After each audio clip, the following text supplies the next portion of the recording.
G'day Defender owners and club members. This is the second video that I'm making. It's the follow-up video, the kind of wrap-up from yesterday's video where I took the evaporator out of my 1996 300 TDI. So I'm going to put everything back today. I've given it all a clean, and I'll take some screenshots and add it to this post. Let me just turning the camera around here. So I've already slapped it back together, but don't worry, I made videos, so I'll share them a bit later.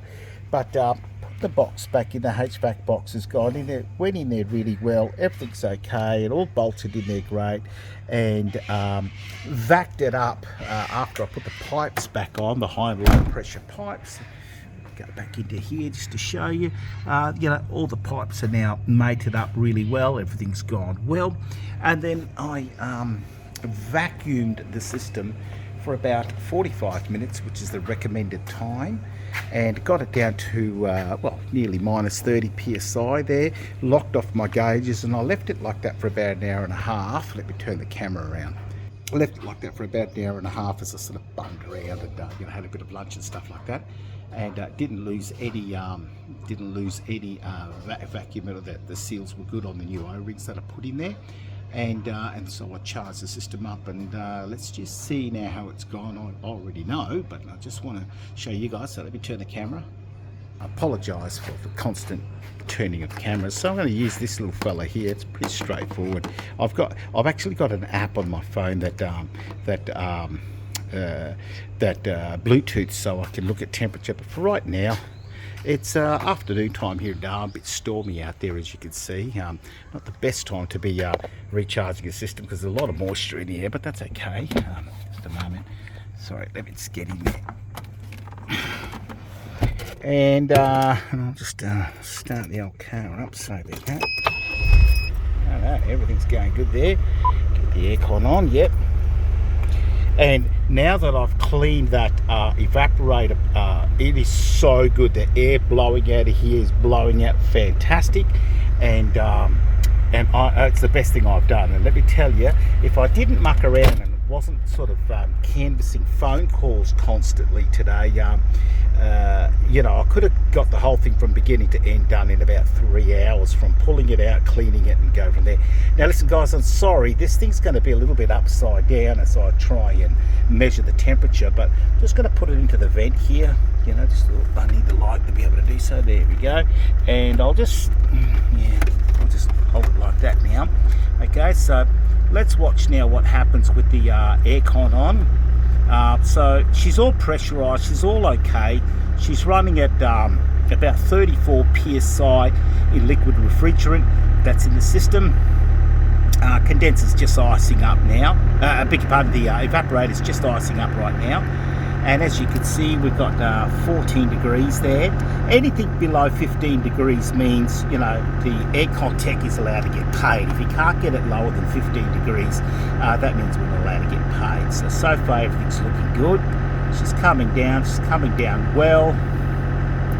And great airflow. I tell you what, yes, it was about 3-4 hours of misery, but that's only because I was mucking around. But I could have easily done this job, a lot faster. But it's my car, and I'm kind of dicking around. But the job could be done quicker. But everything got a fantastic clean. I, washed out a lot of gunk out of the system, glued up the HVAC box. That was, this HVAC box down here had a lot of broken bits to it because it's all brittle old plastic, so I was glad that I did that. Here we go, guys. These are really impressive numbers for an old Land Rover, but it's breathing now. Everything's working fine. The thermostat's in place and doing its thing, and the flow's great. Look at that, guys. 5.8 so far. Look, we might get 5 degrees out of this old girl. I don't know yet. Well, no, there you go, 5 degrees. She's running beautifully, no leaks at all. And of course, if I go for a drive and get even more air over the condenser, because right now the car's stationary, so I've only got my thermo fans pushing air in there, kind of mimicking, I don't know, 40 kilometers an hour, right? But there you go, she's running beautifully. She's bottoming out now. She's starting to slow down and pull herself up. There we go, guys. So there you go, compressor's now that cold that the thermostat's telling it turn off, and in a moment she'll kick back in and start to drop the temperature again. So let's see what's going to happen now. There we go, compressor's just kicked in, and now you'll see the numbers start to drop again, and there they go now. There they go, they're dropping. Sorry, this phone's going to bloody drop the way I'm holding it. And so she will now start to do the cycle, right? Now the pressure's building because I'm not driving anywhere. So while this aircon is running, let's go outside and have a look at what the gauges are doing, right? Let's go back out there.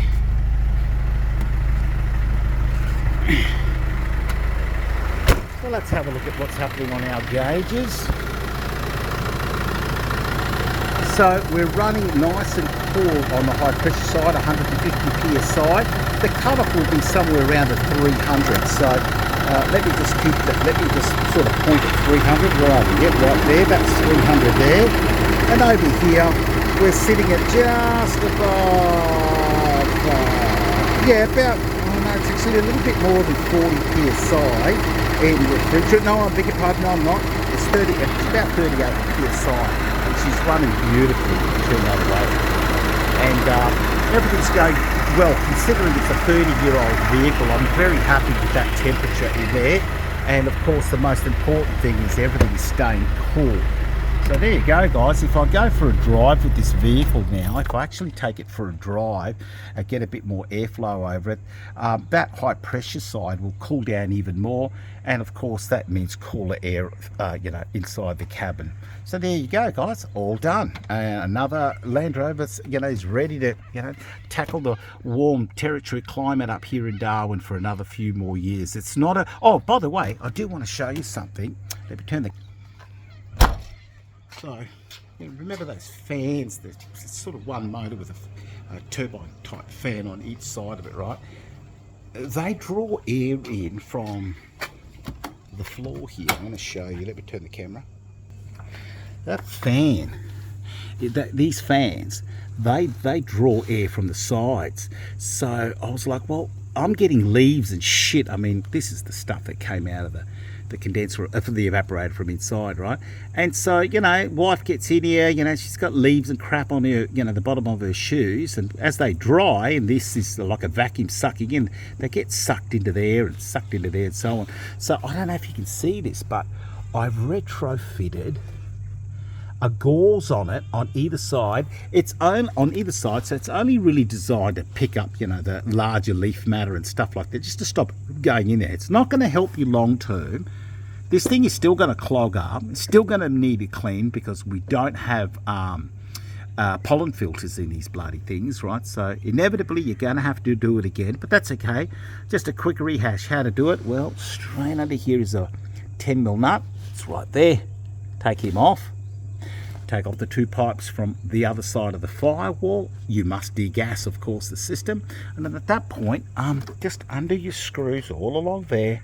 And then, these were pot rivets, so I've now put self-tappers in there, right?